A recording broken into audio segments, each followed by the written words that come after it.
शिव जी के व्रत जो है ना, एक टाइम मीठा भोजन करना है, जी। दिन भर में उपासना रखना है। सुबह उठ के आप स्नान करके दूध दही लस्सी या कुछ या इत्यादि आप जैसे पूरा सावन के सोमवार रखने के बाद में लास्ट में उसकी पूजा अर्चना करके आप चूर्ण बना के, आटे का चूरमा बना के आप उसका शिव जी का भोग लगाइए। उसी में भोलेनाथ प्रसन्न हो जाते हैं। इसलिए आप जैसे मर्जी श्रद्धा से एक लोटा जल भी चढ़ा देते हो, उसी में वो प्रसन्न हो जाते हैं। सभी को हर हर महादेव और उसी के साथ साथ सनातन धर्म की जय। देखिए, श्रावण मास जो है वो शुरू हो चुका है, लेकिन हमेशा हर किसी के दिल में ये कश्मकश रहती है कि किस तरीके से और किस विधि विधान के साथ जो है भोले शंकर की पूजा करें और कैसे जो है वो उन्हें प्रसन्न करें। क्योंकि हमेशा से आप पूजा करते हैं, अर्चना करते हैं, लेकिन उसका फल जो है वो आपको नहीं मिलता। तो हर बार ये देखा जाता है क्योंकि कोई ना कोई कमी जो है वो पूजा में रह जाती है, या फिर जो जल अभिषेक आप करते हैं या फिर कुछ चढ़ावा आप चढ़ाते हैं, उसमें जो है वो थोड़ी बहुत कमियां जो है वो रह जाती हैं। इसी चीज को लेकर जो है आज पंडित जी हमारे साथ हैं। इस समय हम जम्मू के हल्की पौड़ी मंदिर में मौजूद हैं। पंडित जी से बातचीत करेंगे, जानेंगे कि श्रावण मास में किन किन चीजों को लेकर जो है वो परहेज करना है, क्या क्या चीजें आप श्रावण मास में करेंगे और क्या नहीं करेंगे। पंडित जी नमस्कार। जय माता दी। ओम नमः शिवाय। हमारे अब सावन का महीना शुरू हो रहा है। हमारे सनातन धर्म में देवशयनी एकादशी व्रत जब होता है, देवशनि देवशयनी जो एकादशी होती है विष्णु भगवान की, उसमें उस दिन भगवान विष्णु शैया में चले जाते हैं, बैकुंठ में शैया में लीन हो जाते हैं। तो इस धरती में जो है शिव जी का वास हो जाता है।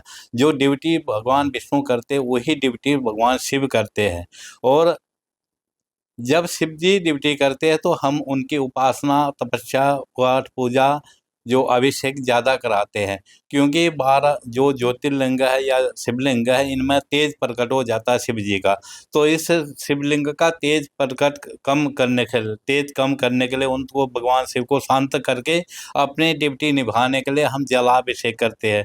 सावन में भगवान के जो जलाभिषेक होती है, जो वर्षा होती है, वो भी गंगा की वर्षा होती है। तो इसीलिए देवशयनी एकादशी के बाद में हमारे जो भी ज्योतिर्लिंग है, 12 ज्योतिर्लिंग है, उनकी विशेष पूजा अर्चना की जाती है। जैसे हमारे बैद्यनाथ धाम में कांवरिया का प्रोग्राम होता है, कांवर चढ़ते हैं, गंगा जी से लेके गंगा जल चढ़ता है। और हर भारतवर्ष के जितने भी ज्योतिर्लिंग है या शिवलिंग है, उनमें विशेष आजा पूजा की जाती है, क्योंकि भगवान ड्यूटी में रहते हैं तो उनकी आजा पूजा होती है। तो भगवान का जो जो शिवलिंग है उसका तेज कम होता है और हमको शांत स्वभाव से हमारी पूरी देखभाली होती है। इसलिए भगवान शिव का इस महीने में विशेष महत्व माना जाता है।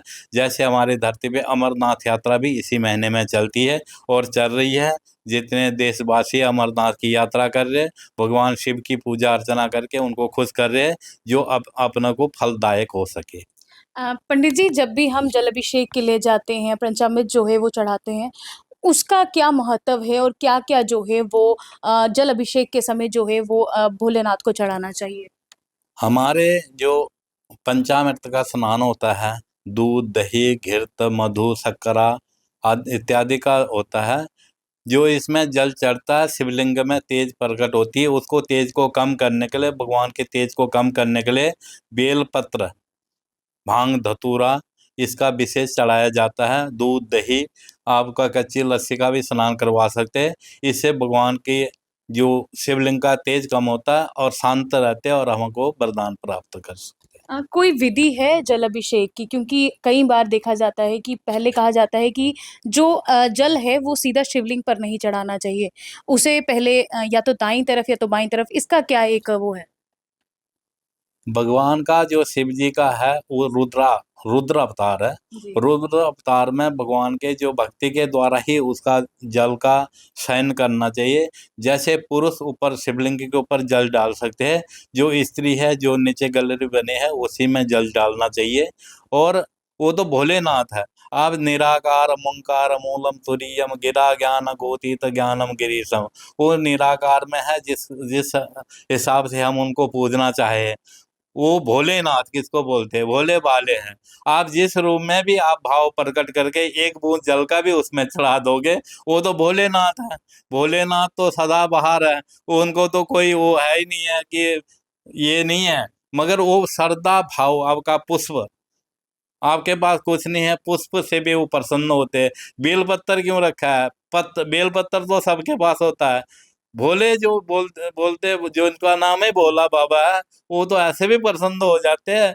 अब उनकी अर्चना पूजा, हाँ, मंदिर में जाने का विधान होता है। मंदिर में कहीं भी आप जाओ, अपना जो अच्छा हिसाब से उनका भाव पूर्ण से मत्था टेको। ये हमारे को सनातन में सीखना भी चाहिए। आजकल इसको पर्यटक या पर्यटन स्थल नहीं बनाना चाहिए, धार्मिक स्थल ही बनाना चाहिए।